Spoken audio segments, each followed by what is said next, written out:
اب حضرت زیاد بن لبید رضی اللہ تعالی عنہ ایک صحابی وہاں بیٹھے تھے، انہوں نے عرض کیا کہ یا رسول اللہ کیف یختلف العلم، کہ یا رسول اللہ علم کیسے کھینچا جائے گا، حالانکہ ہم خود قرآن پڑھتے ہیں، اپنی اولاد کو پڑھاتے ہیں، اپنی بیویوں بچوں ہم سب کو قرآن پڑھاتے ہیں، تو جب قرآن کریم کی تلاوت مسلمانوں کا معمول ہے تو علم کیسے کھینچا جائے گا، سلب کیسے ہو۔ تو حضور صلی اللہ علیہ وسلم نے کچھ ناگواری سے ارشاد فرمایا فَقَلَتْ كَأُمُّكَ يَا زیاد، کہ اے زیاد تمہیں کیا ہو گیا، میں تو تمہیں مدینہ کی فقہاء میں سے سمجھتا تھا۔ اور پھر آپ نے فرمایا کہ کیا یہود اور نصارہ کے پاس کتابیں نہیں تھیں، انجیل اور تورات ان کے پاس نہیں تھی، اور انجیل اور تورات نے ان کو کہاں تک بچایا، کیوں نہیں بچایا، کیونکہ انہوں نے اس کو سمجھنا چھوڑ دیا، اس کے احکامات پر عمل کرنا چھوڑ دیا۔ تو میرے بھائی میرے اور آپ کے لیے بھی وہی وقت ہے کہ اول تو قرآن کریم کو پڑھتے نہیں، رکھا ہوا ہے اوپر الماری میں، اور جب کسی کا انتقال ہوگا تو پھر ایصال ثواب کے لیے رسماً بیٹھ کے پڑھ لیں گے، اور وہ بھی وہ رسا خود نہیں پڑھتے، کیونکہ قرآن کریم کو اس طریقے سے بیٹھ کے پڑھنا عام طور پر بڑے لوگ شاید اپنی شان کے خلاف سمجھتے، کچھ لوگوں کو بلوا کر ان سے پڑھوائیں۔ یہ ہمارے ہاں قرآن کریم کا مصرف رہ گیا، یا تو پڑھیں گے نہیں، اور اگر پڑھیں گے تو پھر سمجھنے سے محروم رہیں گے۔ میرے بھائی باتیں اگرچہ تلخ ہیں، لیکن صرف میرا مقصد یہ ہے کہ رمضان کا یہ مہینہ جو مجھے اور آپ کو اللہ تعالیٰ نے عطا کیا ہے، اس مہینے میں ابھی آغاز ہے، 2-3 روزے گزرے ہیں، اگر ہر مسلمان یہ عزم کر لے کہ میں قرآن کریم کو سمجھنے کی کوشش کروں گا، اور میں بار بار عرض کرتا رہتا ہوں کہ ہر لفظ کا ترجمہ اور مفہوم کا سمجھنا ایک عام مسلمان کی ذمہ داری نہیں ہے۔ عام مسلمان کی ذمہ داری یہ ہے کہ اسے قرآن کریم کا ایک اجمالی خاکہ معلوم ہو، ایک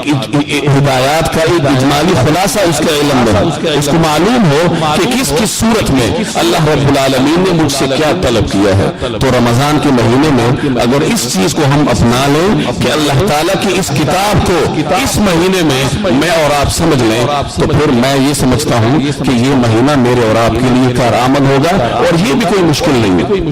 جیسے میں نے عرض کیا کہ روزانہ اگر آپ ہر نماز سے پہلے یا بعد میں 4 صفحات پڑھیں گے تو قرآن کریم آپ آسانی سے ختم کر لیں گے۔ جہاں تک ترجمے کی بات ہے تو مارکیٹ میں بہت سارے تراجم ملتے ہیں، ویسے تو قرآن کریم کی تفسیریں 20-20 30-30 جلدوں پر بھی مشتمل ہیں، لیکن میرے اور آپ جیسے کم علموں کے لیے صرف اتنا بھی کافی ہے کہ ہم کوئی ایک جلد کسی مستند عالم دین کا لکھا ہوا ترجمہ، مفہوم بھی نہیں،